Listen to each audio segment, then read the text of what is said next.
Good morning. Welcome. Good morning.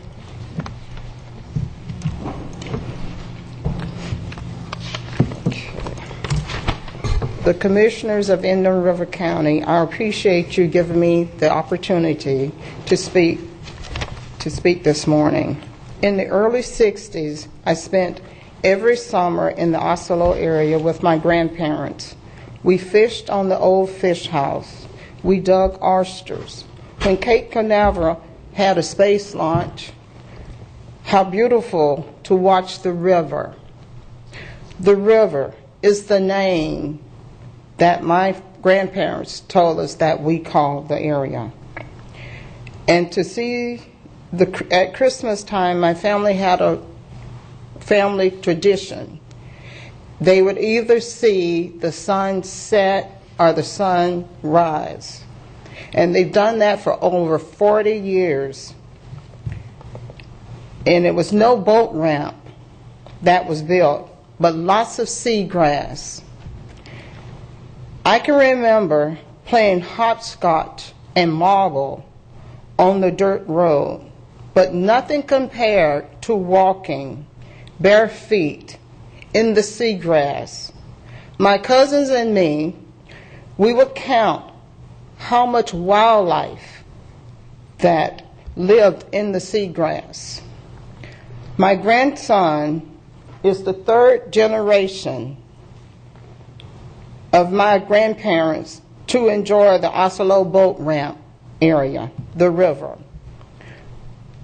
When we visit, he looks for the white sulfur butterflies and the birds and the crabs that live in the crab holes and the fiddle crabs. When walking on the boat ramp, he picks up the mangrove seed pods off of the boat ramp. He placed them into the existing mangroves. He wants to see more mangroves grow.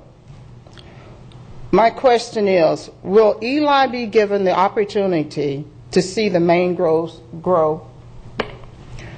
My message to you, the Oslo boat ramp should not be destroyed. It's an irreparable loss.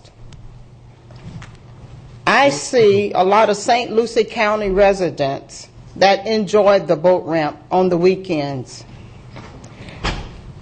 And I volunteer at one of Indian River County food banks, and I also volunteer at the Salvation Army. I see the need for some of the millions of taxpayers' money that should be spent elsewhere. My driveway on Oslo Road is in need of repair. When it rains, the water runs off of the roadway down my driveway. My mailbox area is a giant hole.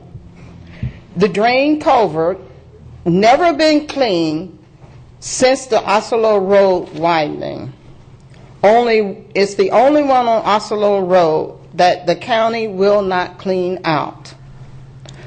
Hope pulls one through many a crisis, and I will pull through this one.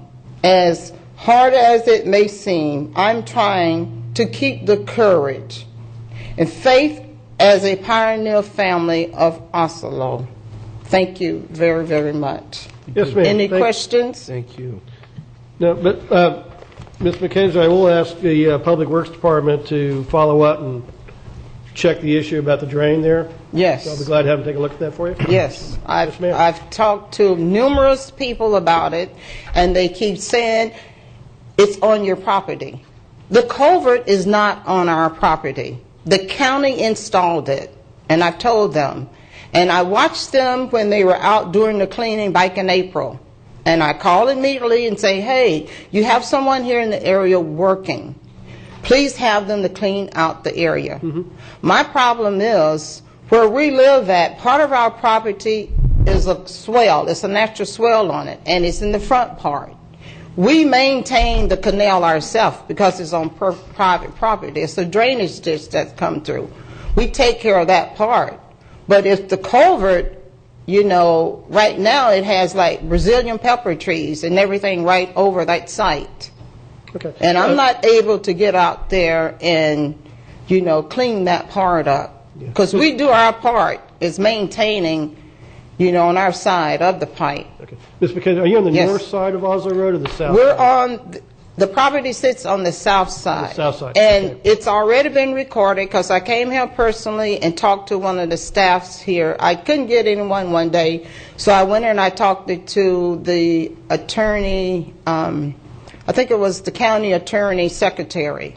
She has an email to the effect of me making, the appointment. He just didn't follow through when I made well, my you've come to the issues right on it. place. Mr. Right. Beard, would you please ask Mr. Moore to look into this for me and update me with what's going on Sure. there, please? I'll update everyone. I'll send an email. Send an email. Okay. Yes. Thank you, Ms. McKenzie. Hey, thank you very much for giving me the opportunity. You're quite welcome.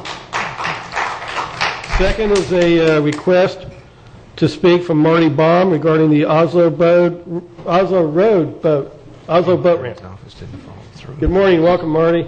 Thank you, sir. Good morning to you.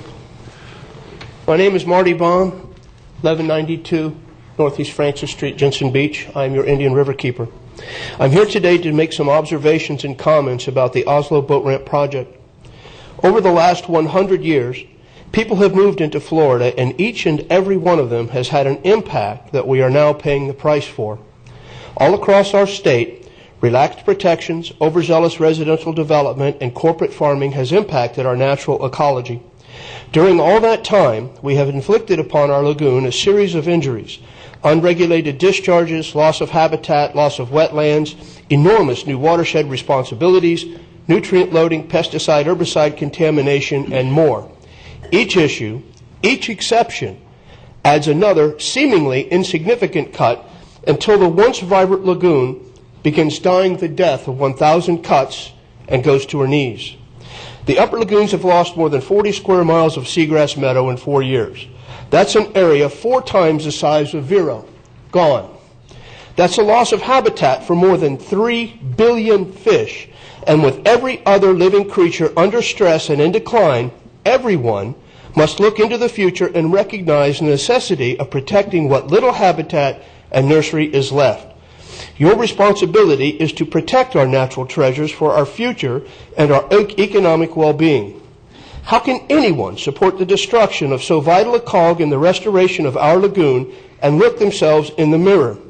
Where is your sense of legacy, the science, the opinions, the common sense, the need of the greater good for our lagoon that is supposed to prevail is being ignored?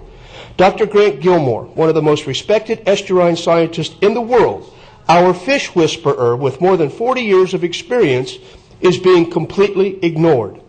Testimony of scientists, doctors, guides, fishermen, and residents who care are being ignored. Why? Your stake here in Indian River County is about $750 million. Why would you choose to adversely impact the most important economic driver that you have? Destroying further habitat and the needed nursery will adversely affect our lagoon's recovery and our economy. More than 40 square miles of seagrass meadow, dead. More than 100 manatees, dead.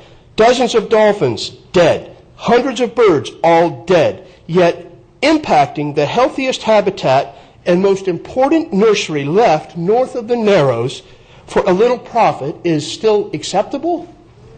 Not to us, and I'm betting not on your constituents either. I promise you this: we, the citizens of Indian River Country, along with the citizens of Indian River County, will hold each and every elected official responsible for their actions on this issue. We'll be watching, and it will be documented, and the guilty parties' names will be spread throughout social media across the state. Anyone who betrays their oath of office and the public trust in this time of need will be recorded by history as villains, so that when our descendants ask why it is all dead, we have accountability and names. Thank you. Thank you, Marty.